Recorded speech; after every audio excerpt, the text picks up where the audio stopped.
Hello, friends. Looks like we are already a full week into the new year, and some of you might already be feeling discouraged about your New Year's resolutions. So, I'm here to offer a little love and encouragement, maybe even a redirect.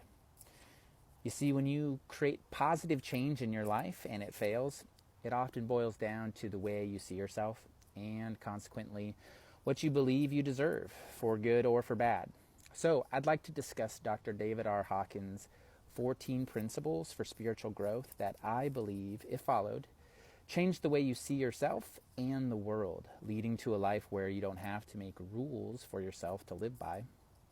You will gradually start making the decisions that are in your highest and greatest good. So, follow along with this list and maybe choose one or two of them to serve as a resolution for the new year.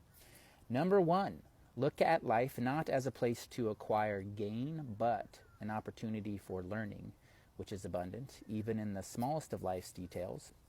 The primary spiritual quality is one really of overall attitude. A spiritual attitude leads one to be friendly, kind, and well-meaning to all life. One's ego can also lead to the behavior of kindness, but it will be using kindness as a tool to gain attention, attraction, or admiration. The spiritual person seeks to love and admires all of creation, while the ego seeks to be loved and admired.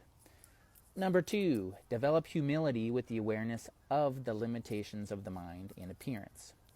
You will become increasingly aware that life is filtered through perception, and that what you witness in the world are primarily attitudes and perceptions rather than self-existent, eternal realities. In a way, the more you know that you don't know.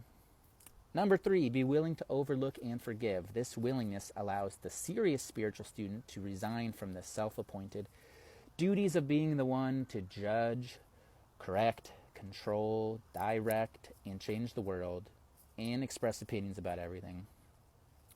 As a serious spiritual student, one is no longer obligated to continue with these chores. Instead, they are turned over to divine justice. Number four, observe people with compassion. Observation reveals that physical appearance is a great deceiver. Most people look like adults but are not really adults at all.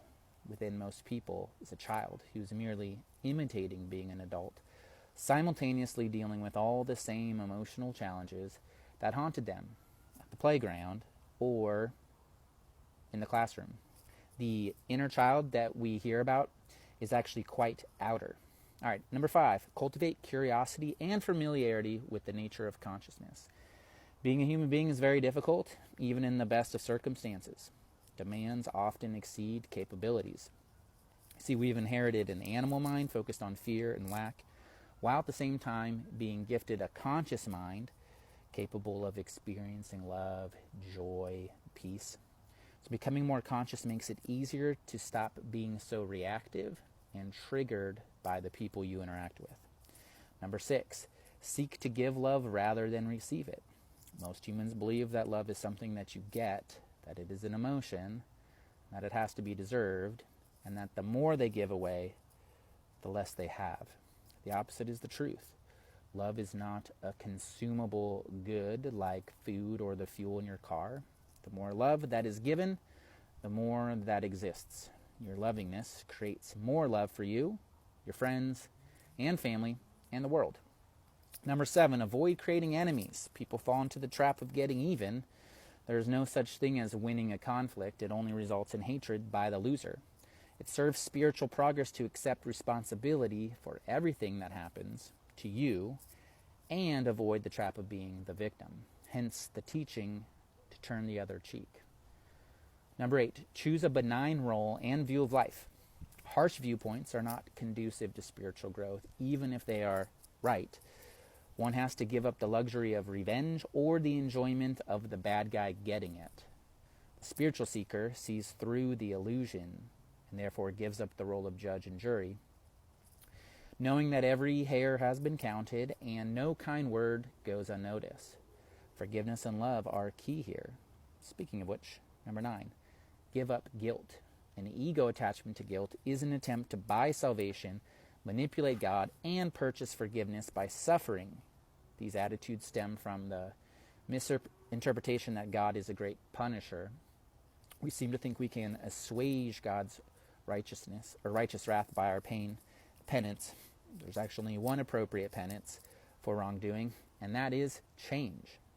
Instead of obsessing on the negative, choose to do the positive. If we can see the error, then wisdom can follow. Number 10, let go of resistance and find the joy of playing full on. Willingness is the keystone to all spiritual progress, as well as success in the world. Unpleasantness is due to resistance, and when the resistance is let go, it is replaced by feelings of strength and confidence and joy. The awareness of the presence of God is preceded by surrender. So maybe this isn't the game you would have chosen, like on a family game night when it's your siblings' turn to pick the game. But nonetheless, you have two choices. You can either drag your feet and pout, or you can play full on. Which attitude do you think will lead to a more enriching experience? Number 11, realize that truth is dependent on context. All truth is only so within a certain level of consciousness. While it may be true that you experience something a certain way, meaning your account of the experience may be honest, it doesn't mean that what truly happened, or that that's what truly happened. Eyewitness accounts are known to be unreliable. Two people, the same event, will have two unique stories of what happened, because everyone's ego is equally unreal, including one's own. Perception is not reality. Number 12, practice non-attachment, which is the withdrawal of emotional entanglement in worldly affairs. It leads to serenity and peace of mind, supported by refusing the emotional seduction of other people's problems. It also involves the willingness to allow the world to work its own problems out. Reactive involvement in the world can be better left to people who have a different calling. You are responsible for the effort and not the result, which is up to God. So non-attachment is not detachment or apathy. In contrast, non-attachment allows full participation in life, but without trying to control outcomes. All right, number 13, accept that everything serves a purpose. Acceptance is the great healer of conflict. Acceptance is not passivity, but non-positionality. The development of the spiritual ego, which thinks it's better than someone less spiritual, that can be avoided by the realization that spiritual progress is the result of God's grace and not our own personal endeavors. All right, number 14, last one. Avoid false gurus. This cannot be overemphasized. The naive spiritual initiate is easily swayed by the trappings and reputation of spiritual figures and the charisma of those who have many followers. Without the spiritual awareness of advanced states of consciousness, that's much of us, the spiritual seeker has no means of guidance, and popularity clouds judgment. The naive are impressed by outward piety, claims of supernatural abilities, and special spiritual garments. Serious spiritual students are encouraged to verify each teacher or teaching based on calibration levels using kinesiologic tests. Your body knows truth from falsity. Learn to connect with your body's innate wisdom. All right, I think I've gone on long enough. Love you guys.